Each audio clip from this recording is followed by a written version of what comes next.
Good evening everyone. आज का हमारा टॉपिक है लाइंस एंड एंगल्स। आप लोगों में से किसी ने पढ़ा हुआ है पहले? ओके। और बाकी बच्चों को कुछ नॉलेज है लाइंस क्या होती हैं, एंगल्स क्या होते हैं? चलो मैं आपको बताती हूँ। हमें कम से कम 2 पॉइंट चाहिए होते हैं एक लाइन ड्रॉ करने के लिए। 2 एंड पॉइंट्स चाहिए होते हैं।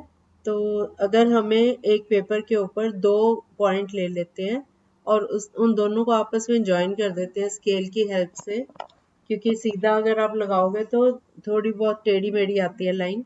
आपको बिल्कुल सीधी लाइन चाहिए होती है, तो उसके लिए स्केल यूज किया जाता है, फुट रूल जिसको कहते हैं। तो वो दोनों पॉइंट्स को अगर ज्वाइन कर दिया जाए तो वो एक लाइन हो गई। और रे क्या होता है? व्हाट इज रे? यू नो, रे होती है किरण। जैसे सन एक सोर्स है, वहां से रेज आती हैं, जमीन पे पड़ती हैं, उसी से धूप आती है, लाइट आती है, तो उनको रेज बोला जाता है। जैसे हम टॉर्च टॉर्च जलाते हैं तो उसकी लाइट जाती है किसी जगह, कोई अंधेरा है तो कहीं हमने देखना है तो वो हम टॉर्च की हेल्प लेते हैं। टॉर्च एक सोर्स है, वहां से लाइट निकलती है और वो रेज जाती हैं किसी जगह पे जाके पड़ती हैं, उससे हम उनको देख पाते हैं। ऐसा होता है, तो उनको रेज बोलते हैं। और लाइन सेगमेंट होता है जो लिमिटेड हो। अब लाइन जो है उसको आप कहीं भी एक्सटेंड कर सकते हो। जैसे मान लो आपने 2 पॉइंट्स लिए, उनको ज्वाइन किया, वो एक लाइन हो गई। मान लो मैंने 2 पॉइंट्स दिए, एक पॉइंट डॉट लगाया ए और एक लगाया बी, तो ए और बी को अगर आपने ज्वाइन कर दिया तो वो एक लाइन है। अगर तो ए और बी फिक्स्ड हैं, आगे उसके आगे लाइन नहीं जा सकती, तो ये हमारे पास एक लाइन सेगमेंट आ गया। This is fix, A B is a line segment फिर कहेंगे। और अगर यहाँ मार्जिन है कि ए से भी आगे जा सकती है लाइट, बी से भी आगे जा सकती है, तो उसको लाइन को हम आगे एक्सटेंड कर सकते हैं, तो फिर इसको लाइन का नाम दिया जाता है। तो तीनों में डिफरेंस पता चल गया। इसको हम डिनोट करते हैं, जैसे लाइन सेगमेंट है, लाइन ड्रॉ की, उसके दोनों तरफ एरोज लगा दिए उसके साथ फिक्स करके, और इसका मतलब होता है कि वो लाइन सेगमेंट है। अगर हमने एक लाइन का एक फ्री एंड छोड़ा, एक तो लाइन ही जा रही है और दूसरी तरफ वाली पे एरो लगा दिया एंड में, तो दिस इज रे। और लाइन सेगमेंट है जिसके दोनों एंड्स बंद है, फिक्स है, वो उसकी लेंथ फिक्स है। जब हम कहते हैं ना कि हमने इतना लाइन सेगमेंट लिया, मतलब 5 सेंटीमीटर हमारा एक लाइन सेगमेंट है, वो सेगमेंट कहलाता है। तो तीनों में डिफरेंस पता चल गया सबको? ओके। अब जो लाइंस हैं, दो तरह की होती हैं।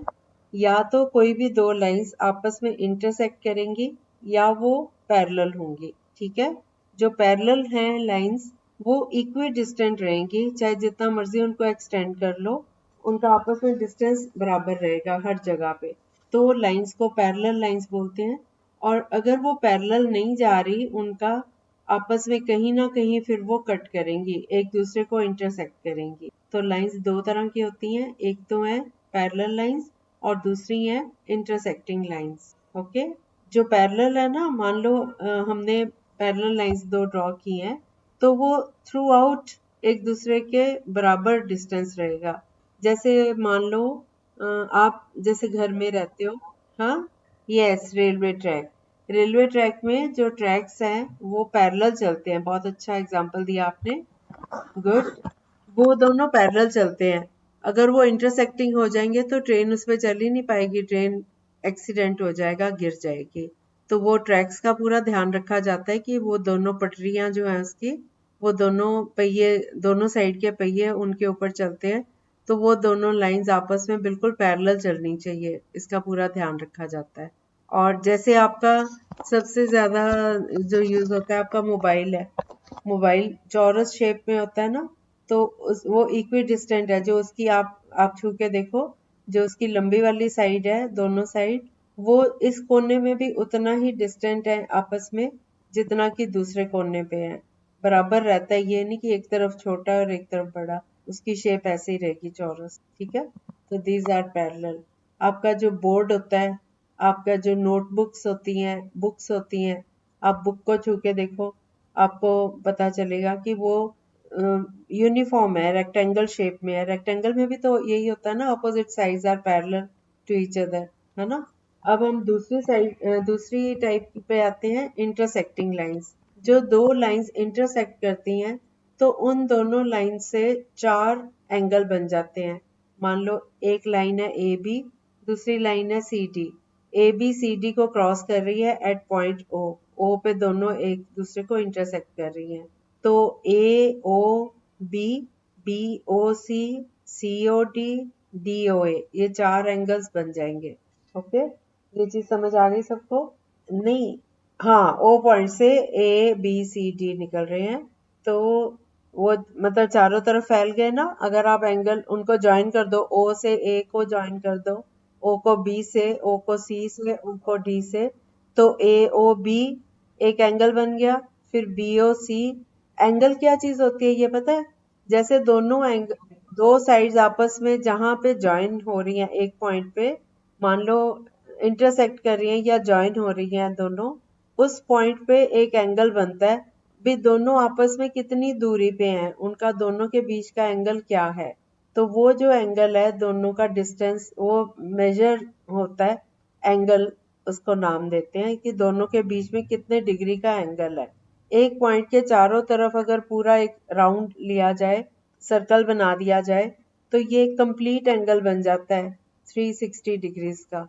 और अगर जैसे आपने सर्कल में पढ़ा होगा, सर्कल सुना होगा सबने, सर्कल से सेंटर से जो लाइन पास होती है और सर्कल को किनारों पे टच करती है, बाउंड्री को, उसको डायामीटर बोलते हैं, है ना? तो वो 180 डिग्रीज का स्ट्रेट लाइन के ऊपर जो एंगल बन रहा है वो 180। चलो एंगल्स पे अभी हम आते हैं, पहले आप एंगल होता क्या है ये समझ। ये एंगल को मेजर किया जाता है प्रोटेक्टर से, डी बोलते हैं उसको, ठीक है? डी रख के और उसके ऊपर एंगल मार्क किए होते हैं। तो अगर हम उसको स्ट्रेट लाइन के ऊपर रखते हैं, उसका जो बीच का पॉइंट होता है ओ, उसको पॉइंट, जिस पॉइंट पे एंगल है उस पॉइंट के ऊपर रख देते हैं और उधर से रीड करते हैं। 0 से लेके 180 तक मार्क किया होता है राउंड शेप में। डी, इसको डी भी बोला जाता है क्योंकि इसकी शेप डी होती है। तो जो डी की स्ट्रेट वाली लाइन है वो हम इस लाइन के ऊपर रख देते हैं, कोइंसाइड कर देते हैं। जो डी का सेंटर है वो लाइन के सेंटर, जिस पॉइंट पे एंगल बन रहा है उस पॉइंट पे रख दिया जाता है। और इसके ऊपर जो डी की जो बाउंड्री है ना, गोल बन रहा है जो डी का पार्ट, उसके ऊपर 0 1 2 3 4 ऐसे डिग्री 180 तक मार्क किया होता है। और वहां से हम उन दोनों लाइंस के बीच में कितना एंगल, वो ऊपर से रीड कर लेते हैं हम उसको कि ये कितने डिग्री का एंगल दो लाइंस के बीच में बना। यहाँ तक समझ आ गया सबको? गुड। अगर किसी को कोई डाउट हो कहीं भी तो आप पूछ लो, क्योंकि इसको आप ना अपनी इमेजिनेशन से समझ सकते हो ये वाले चैप्टर्स को। अभी तक जो हमने मैथमेटिकल किए थे वो कैलकुलेशंस थी, माइंड में कैलकुलेट किया आपने। ये जो ज्योमेट्री, इसको ज्योमेट्री का ही पार्ट कहा जाता है। ये जो है लाइंस एंड एंगल्स, इनकी जो नॉलेज है कि आप अपने विजुअलाइज कर सकते हो अपने ब्रेन में, आप माइंड में अपने इसको विजुअलाइज कर सकते हो, आप इमेजिन कर सकते हो इसको, ठीक है? तो किसी भी पॉइंट पे अगर आपको कुछ क्लैरिटी नहीं आती तो घबराना नहीं है बिल्कुल, आप पूछो, मैं फिर एक्सप्लेन करूंगी ताकि आपको ये क्लियर हो जाए कि एंगल्स होते क्या हैं। अब जैसे मैंने आपको एक बार पहले भी ये बात कही थी कि जैसे आप स्ट्रेट खड़े हो, जब मैंने वो वर्टिकल लाइन और हॉरिजॉन्टल लाइन बताई थी तो वो 90 डिग्रीज का एंगल बन रहा है ना? बताया था ना? ऐसे ही जो बिल्डिंग खड़ी है, जो रूम में आप बैठे हो अभी, आप उसके जो साइड वॉल है वहां तक जाओ, उसको आप फर्श पे आप टच करके चेक करो, जो फर्श बना हुआ है और जो दीवार है, उन दोनों के बीच में जो बन रहा है एंगल, दैट इज 90 डिग्रीज का एंगल है। अगर उसको हम नापेंगे तो 90 डिग्रीज का एंगल होगा, क्योंकि बिल्डिंग जो है हमेशा 90 डिग्री के एंगल पे ही बनाई जाती है। हाँ, उनकी छतें जो होती हैं वो स्लांट दे सकते हो आप। ये जो दीवारें हैं, इसकी वॉल्स होती हैं, वो इसलिए सीधी बनाई जाती हैं ताकि वो स्टेबल रहे। अगर टेढ़ी बनाएंगे तो वो ग्रेविटेशनल पुल से गिर भी सकती हैं, कमजोर रहेंगी टेढ़ी छतें, ये टेढ़ी दीवारें। इसलिए हमेशा दीवारें जो हैं वो सीधी खड़ी करी जाती हैं। ऊपर छत पे तो किसी ने नहीं जाना ना, वो स्लांट दे देते हैं उसके ऊपर, कई बार हर्ट शेप में स्लांट दे दी जाती है। मोस्टली माउंटेन्स पे या जहाँ बारिशें बहुत होती हैं, स्लांट वाली छत बनाई जाती है ताकि बारिश का पानी छत पे रुके नहीं, स्लांट से वो नीचे गिर जाए। आजकल लोग फैशन भी हो गया है कि छतें जो है अपनी स्लांट में शेप देके उसको हार्ट शेप में इस तरह छतें बनाते हैं, अपनी रूफ्स इस तरह की बनने लग गई। तो आपको एंगल क्लियर हो गया कि एंगल होता क्या है।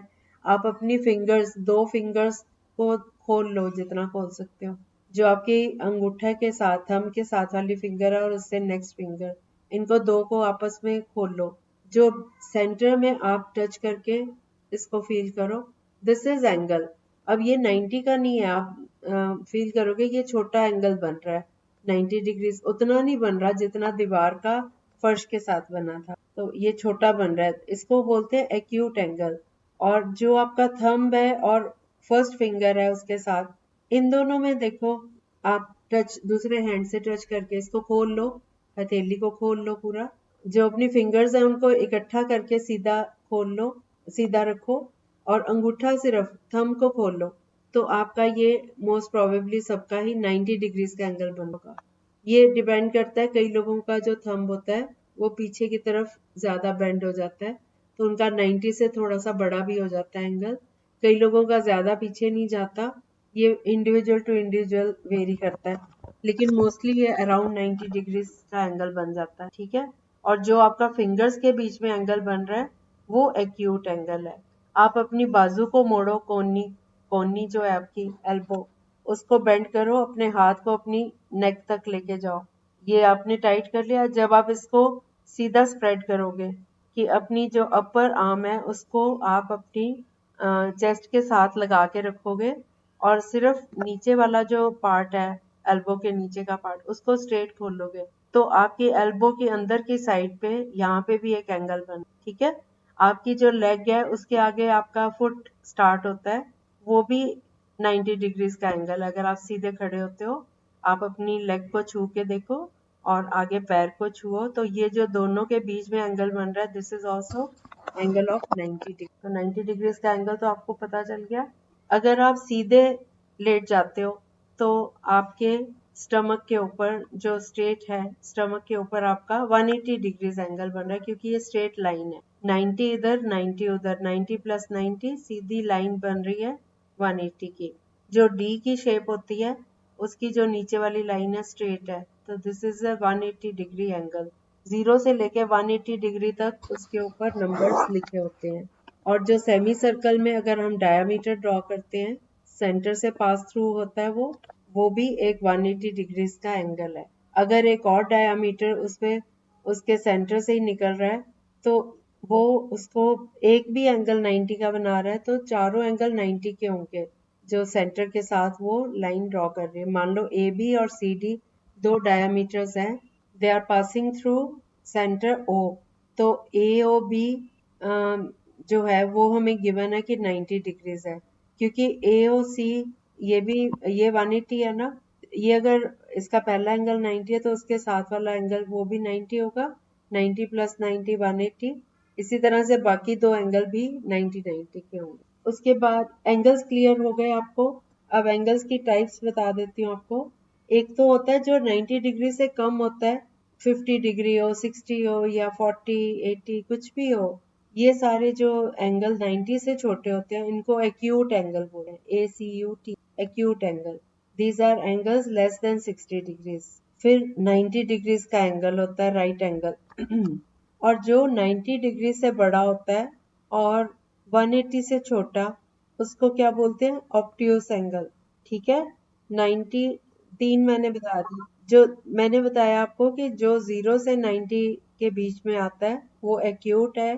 फिर 90 डिग्री वाला जो है वो उसको राइट एंगल बोलते हैं, और जो 90 से लेके 180 के बीच में कहीं भी आ जाए एंगल, उसको ऑब्ट्यूस एंगल बोलते हैं। और जो स्ट्रेट लाइन है दैट इज 180 डिग्रीज, इसको क्योंकि ये स्ट्रेट लाइन है तो इसको स्ट्रेट एंगल बोलते हैं।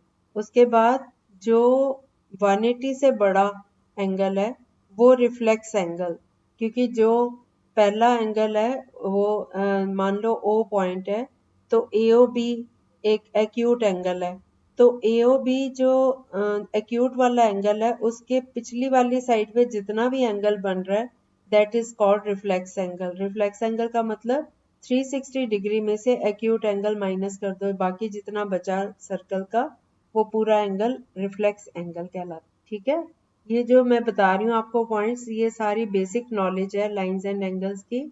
अगर आपको ये सारा अच्छे से क्लियर होता जाएगा तभी आप क्वेश्चंस कर पाओगे।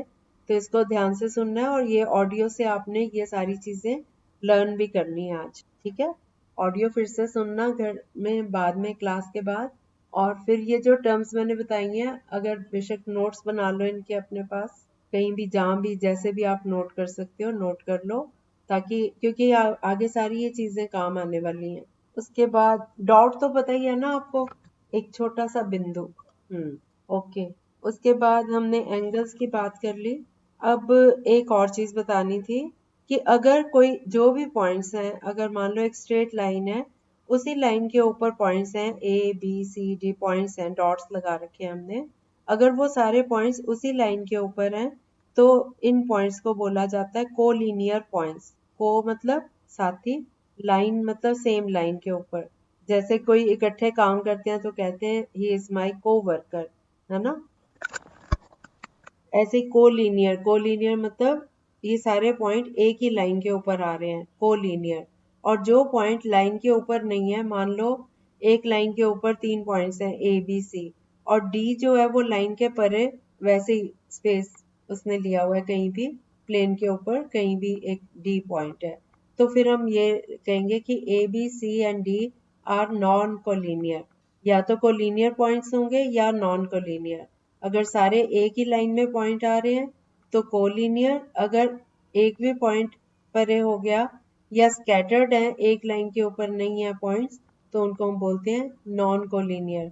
जैसे ट्रायंगल ए बी सी है तो उसके ए बी और सी तीनों पॉइंट्स कोलिनियर नहीं है, तो इनको हम बोलेंगे these are non collinear point. यहाँ तक सब क्लियर हो गया। उसके बाद हमारे पास मान लो एक एंगल है ओ बी सी या ए बी सी, मान लो ए बी सी एक एंगल है, और बी से एक और लाइन आगे निकल रही है जो एंगल से बाहर है, उसको हम ले लेते हैं डी पॉइंट। तो ए बी सी एक एंगल ऑलरेडी था, जब हमने बी डी एक लाइन ड्रॉ कर ली, बी से ही लाइन निकली है ना वो, तो डी बी सी ये भी एक एंगल आ गया हमारे पास, है ना।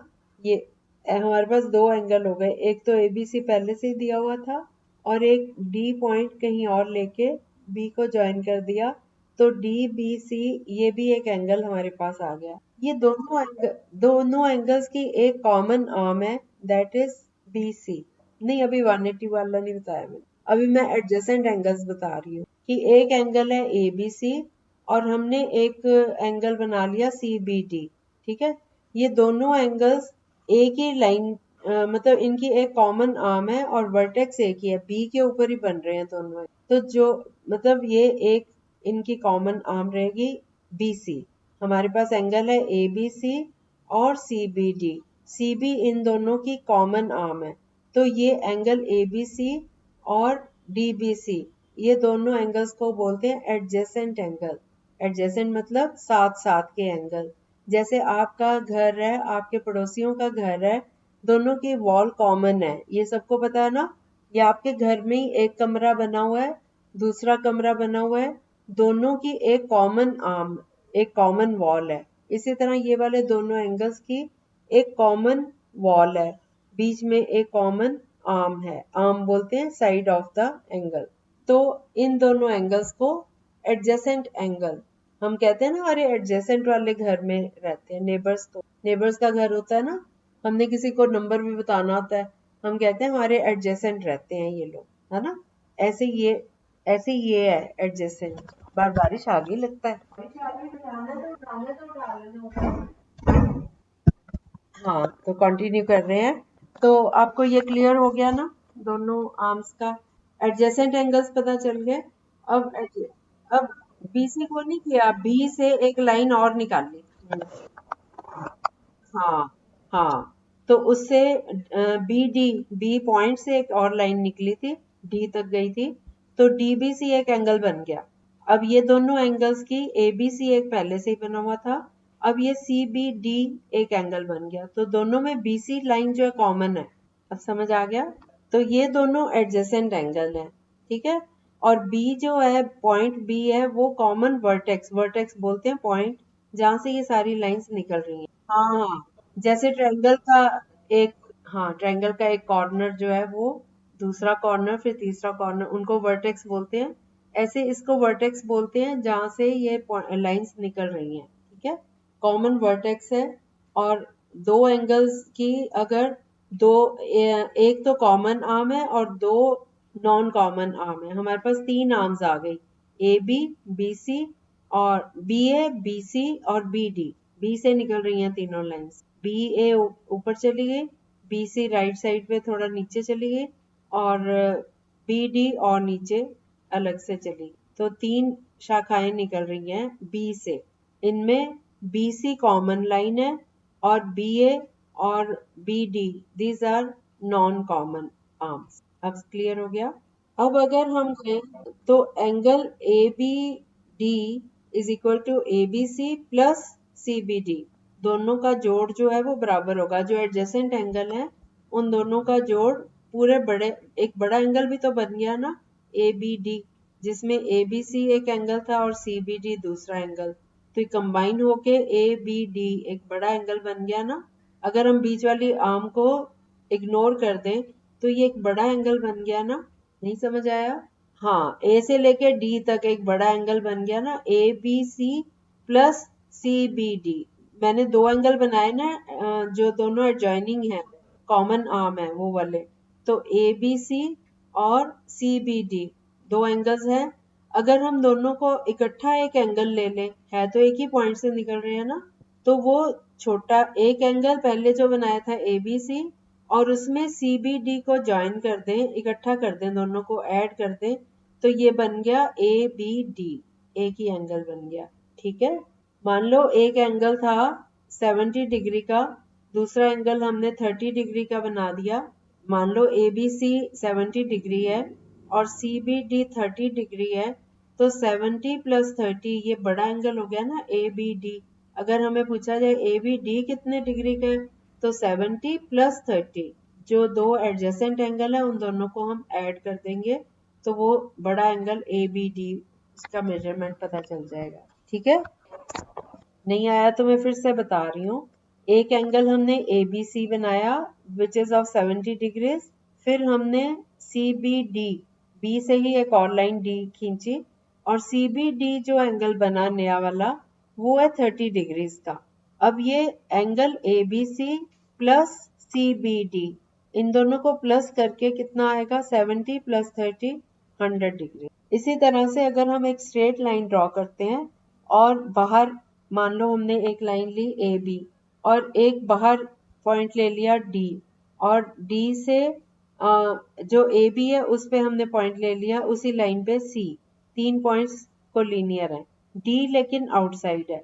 अब डी को बी से ज्वाइन कर दो तो हमारे पास ये दो एंगल्स बन गए, डी बी सी और डी बी ए। समझ गए? आप अपना आप अपना मोबाइल हाथ में पकड़ो, आप अपना मोबाइल लो हाथ में, आप इसका जो लंबी वाली साइड है ना उस पे लेफ्ट हैंड रखो अपना, उस पे कोई भी एक पॉइंट पे आप हाथ रख दो, अपना उंगली रख दो अपनी, ठीक है।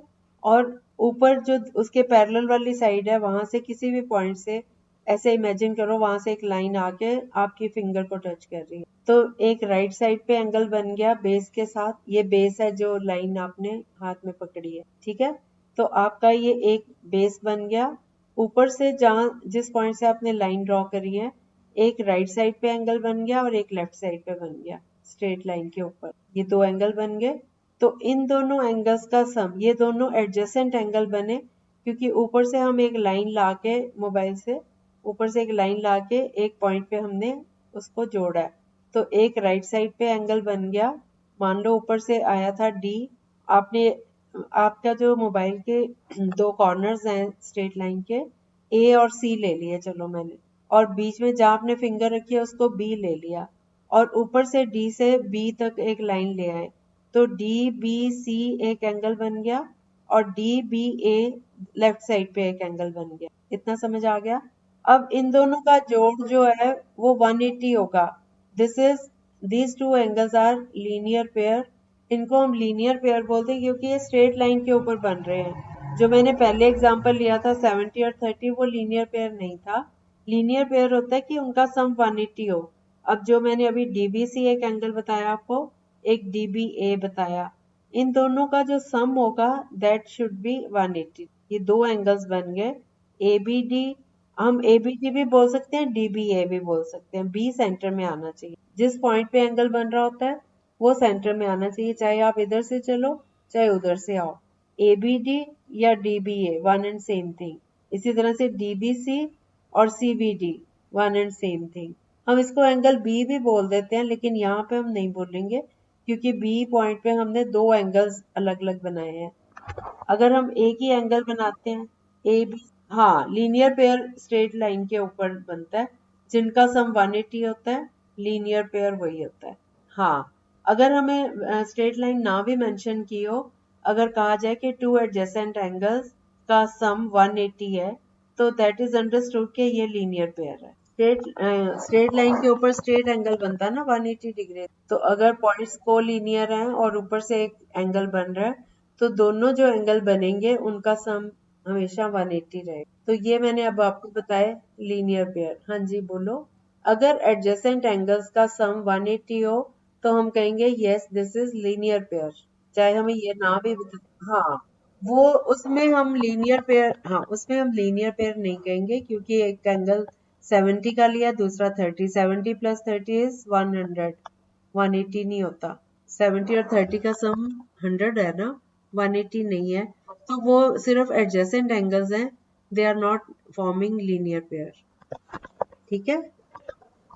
हाँ, मैंने बताया था A B C plus C B D, इन दोनों का सम 70 प्लस 30, मतलब दोनों, जैसे मैंने इसमें बताया आपको, मैंने आपको मोबाइल का भी एग्जांपल करवाया ना कि ये एक लेफ्ट साइड पे बन रहा है, एक राइट साइड पे, तो दोनों का सम 180। और ऐसे ही वो वाले जो एंगल हैं वो क्योंकि वो बन रहा है 100, दैट इज ऑब्ट्यूज एंगल, 180 का नहीं बन रहा वो। तो उनकी जो शेप है ना वो भी स्ट्रेट लाइन नहीं आई।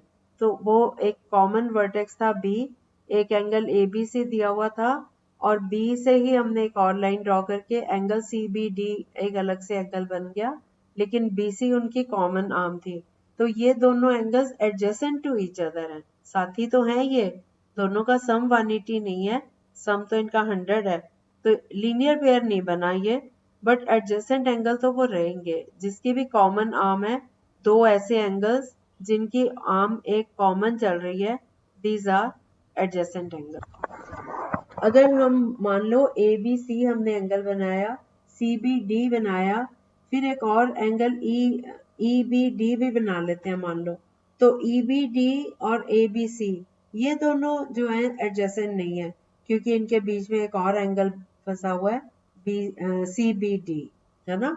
इनकी कॉमन आर्म नहीं रही, ये तीन एंगल बना दिए मैंने अब बताने के लिए। एक एंगल ऑलरेडी था, उसके नीचे उसी लाइन के नीचे एक और एंगल बना, और उसके भी आगे एक और एंगल बना। अब ये जो पहला और तीसरा, दीज आर नॉट एडजेसेंट क्योंकि इनकी कोई भी कॉमन आर्म नहीं है। बीच में एक और एंगल आ रहा है, आर्म नहीं आ रही कॉमन। ठीक है। तो तीन तीन एंगल्स मैंने बना के बता दिया आपको। एक फर्स्ट एंगल था ए बी सी, फिर सी बी डी बना, फिर डी बी ई बना। तो ए बी सी और डी बी सी ये दोनों एडजेसेंट हैं। इसी तरह से डी बी सी और ई बी डी ये दोनों आपस में एडजेसेंट हैं। पहला और तीसरा आपस में एडजेसेंट नहीं है, पहला और दूसरा एंगल एडजेसेंट है, दूसरा और तीसरा एडजेसेंट। जहां हमें कॉमन वॉल मिलती है, उनकी कॉमन आर्म मिलती है, वो एडजेसेंट होते हैं। Now it is clear. Okay, आज मैं सिर्फ बेसिक क्लियर करूंगी आपको, क्वेश्चंस नहीं करेंगे हम, सिर्फ बेस अच्छा बनाएंगे। अब मैं एक और चीज बता रही हूँ, वर्टिकली ऑपोजिट एंगल। दो लाइंस आपस में अगर क्रॉस कर रही हैं, मान लो ए बी और C D, they are crossing each other, तो कितने एंगल बन जाते हैं हमारे पास? ए ओ बी ना, ए बी और सी डी क्रॉस कर रही है ना, तो ए ओ डी बन गया एक, तो फिर बी ओ डी बन गया, बी ओ सी बन गया, और ए ओ सी। ये एंगल्स क्लियर है आप लोगों को?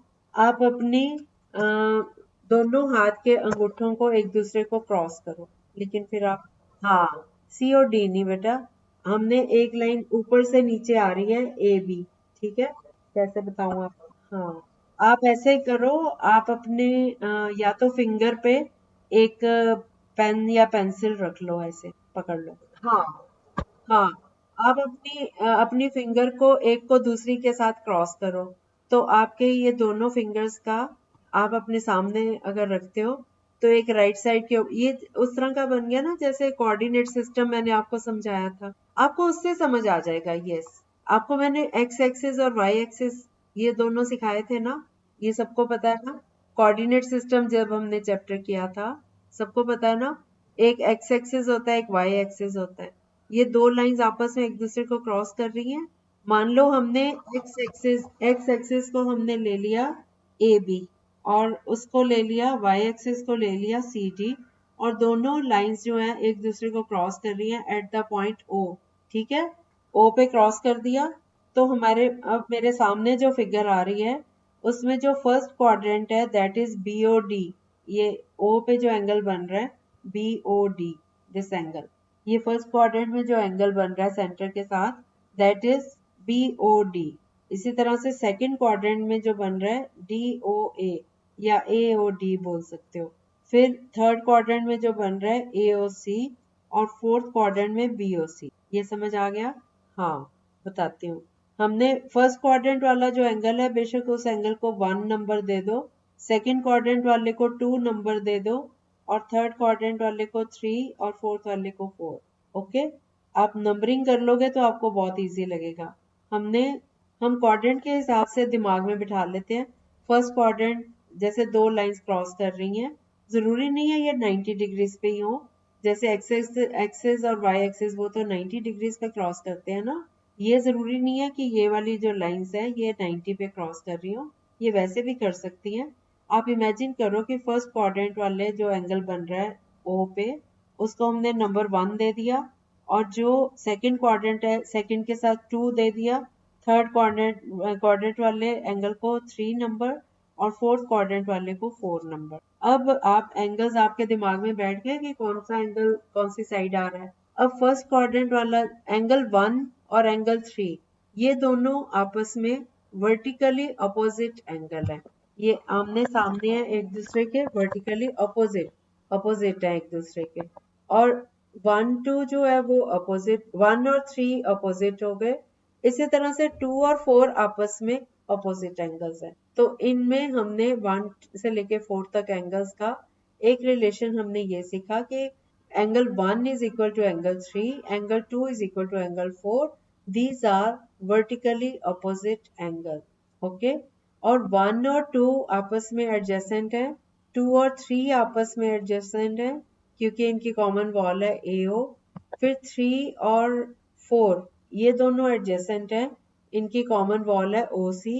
और 4 और 1 एडजेसेंट है आपस। ओके, और हर एक पेयर का सम 180 है, क्योंकि ये AB स्ट्रेट लाइन है। तो angle 1 plus 2 is equal to 180। इसी तरह से 2 plus 3 is equal to 180, 3 plus 4 is equal to 180, 4 plus 1 is equal to. बाकियों को भी आ गया सबको? बेटा किसी को भी अगर कोई पॉइंट नहीं क्लियर तो आप पूछ सकते हो भी। वर्टिकली अपोजिट एंगल्स में हमने दो लाइंस क्रॉस की, और हम इमेजिन कर लेते हैं कि वही first quadrant, second quadrant, third और फोर्थ के हिसाब से मैंने आपको नंबरिंग कर दी ताकि आप उसको इमेजिन कर लो। एंगल 1 आ गया फर्स्ट क्वाड्रेंट, क्योंकि फर्स्ट सेकंड थर्ड फोर्थ 1 2 3 4 ऐसे याद कर लोगे ना, तो आपको कोई कंफ्यूजन भी नहीं रहेगा। जो फर्स्ट क्वाड्रेंट में एंगल बन रहा है सेंटर पे, बी ओ डी, इसको हमने 1 ले लिया नंबर। फिर डी ओ ए, इसको 2 ले लिया। फिर ए ओ सी, थर्ड क्वाड्रेंट वाले को 3 ले लिया। फिर एंगल सी ओ बी को हमने 4 ले लिया नंबर।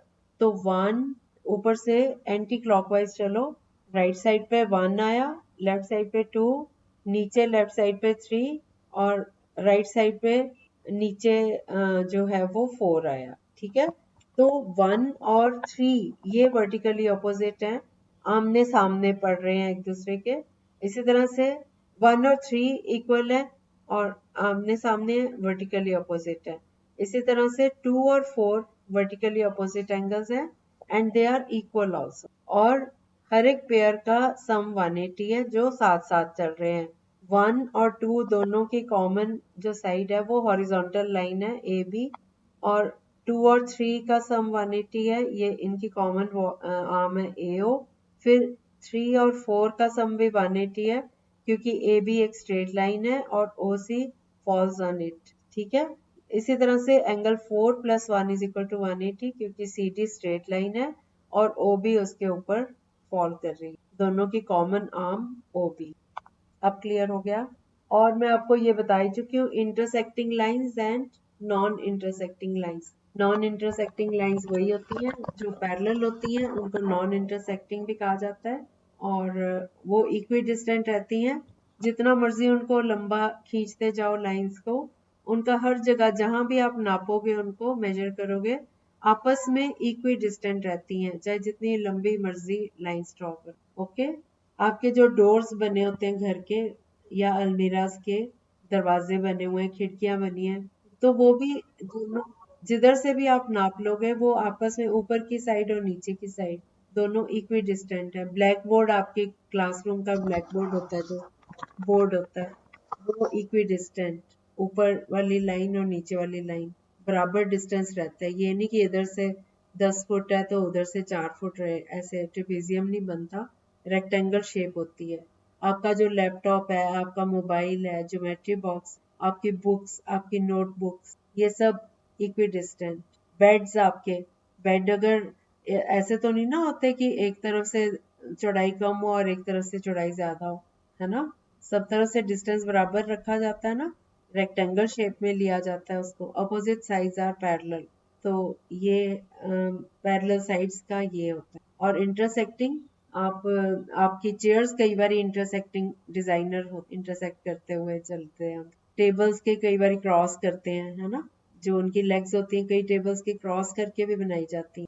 तो ये था लीनियर पेयर का। मेरा ख्याल आज के लिए इतना ही बहुत है। इसमें कोई अगर आपको डाउट है कुछ, इसी को रिवाइज कर लेते हैं फिर आगे चलते हैं। आपकी बेटा आवाज नहीं क्लियर, आशा शोर बंद करवाओ पहले फिर बात कर। अब बोलो। अच्छा, चलो बोलो बोलो, कोई बात नहीं, मेरे को समझ नहीं आया था, मैंने इसलिए पूछा। क्या पूछ रहे हो आप?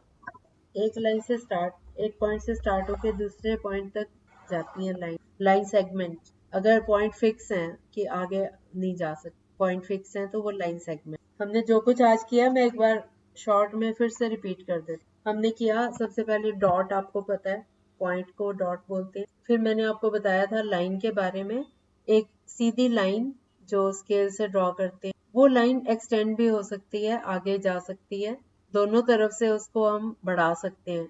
अगर हम पेपर पे 2 सेंटीमीटर की एक लाइन बनाते हैं, उसको हमने 3 सेंटीमीटर का करना है, तो हम चाहे इधर से बढ़ा लें चाहे उधर से, चाहे दोनों तरफ से उसको बढ़ा के 3 सेंटीमीटर का कर सकते हैं, 4 का कर सकते हैं, 5 का कर सकते हैं, उसको जितना मर्जी बढ़ा सकते हैं। तो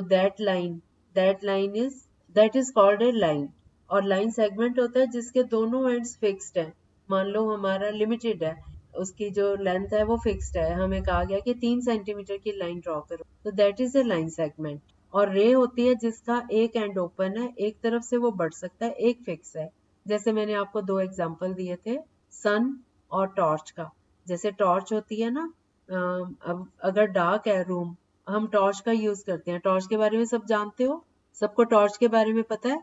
टॉर्च टॉर्च जो होती है सेल से उसको चलाते हैं, चार्जिंग करके उसमें लाइट आती है, उसमें से उसका एक आगे ग्लास लगा होता है, उसमें से लाइट निकलती है। तो जो टॉर्च के पीछे है वहां पे हमें कुछ नहीं दिखाई दे रहा होता, जहां से रोशनी निकल के जा रही होती है वहां से उसके आगे जहां तक रोशनी जाती है, और रोशनी कहाँ तक जाती है, दूर दूर तक चली जाती है, उसका अंत नहीं होता, कोई लिमिट नहीं होती।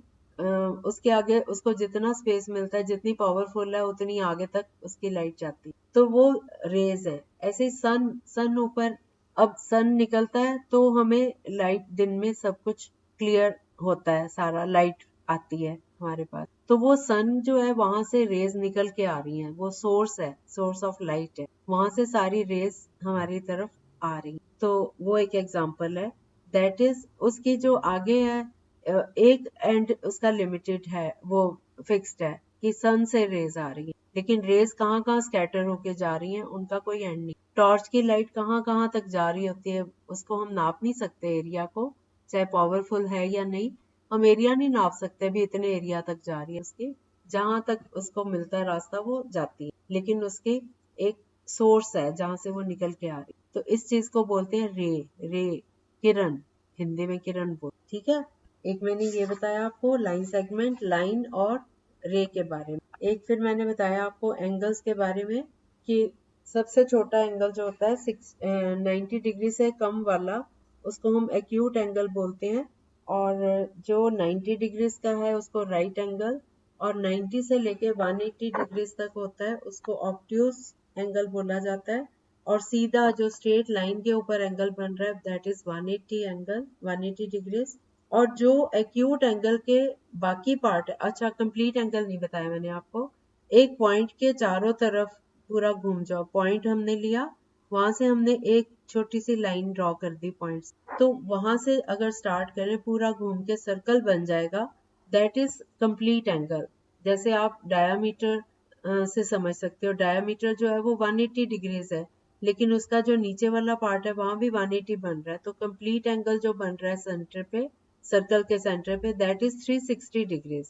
180 स्ट्रेट लाइन और 180 उसकी बैक साइड नीचे वाली, दोनों को ऐड करके हो गया 360, और 360 डिग्रीज एंगल को हम कंप्लीट एंगल बोलते हैं। और जो पॉइंट है वहां पे कोई एंगल नहीं बन रहा, अगर हम सिर्फ एक डॉट लगाते हैं, उसका पूछते हैं इसका क्या एंगल है, तो उसका एंगल हम कहेंगे 0, क्योंकि वहां से कोई भी आर्म नहीं निकली, कोई ओ ए या ओ बी ओ सी कोई लाइन नहीं निकली हुई, सिर्फ एक डॉट है, तो दैट इज 0 एंगल, कोई है ही नहीं, एंगल बन ही नहीं रहा वहां पे, तो उसको हम 0 एंगल बोलते हैं। फिर मैंने आपको बताया कि अच्छा एक चीज और मैं भूल गई थी बतानी, कॉम्प्लीमेंट्री एंगल, जैसे अभी मैंने आपको बताया था, अच्छा ये अभी बताए नहीं, एक और नोट कर लो, सप्लीमेंट्री एंगल होते हैं लीनियर पेयर, जो लीनियर पेयर है जिनका सम 180 होता है, उनको एक तो हम लीनियर पेयर कहते हैं, लीनियर पेयर ऑफ एंगल्स, और दूसरा हम उसको वर्ड नाम देते हैं सप्लीमेंट्री एंगल। दो एंगल्स जिनका सम, दो एडजेसेंट एंगल्स जिनका सम 180 हो,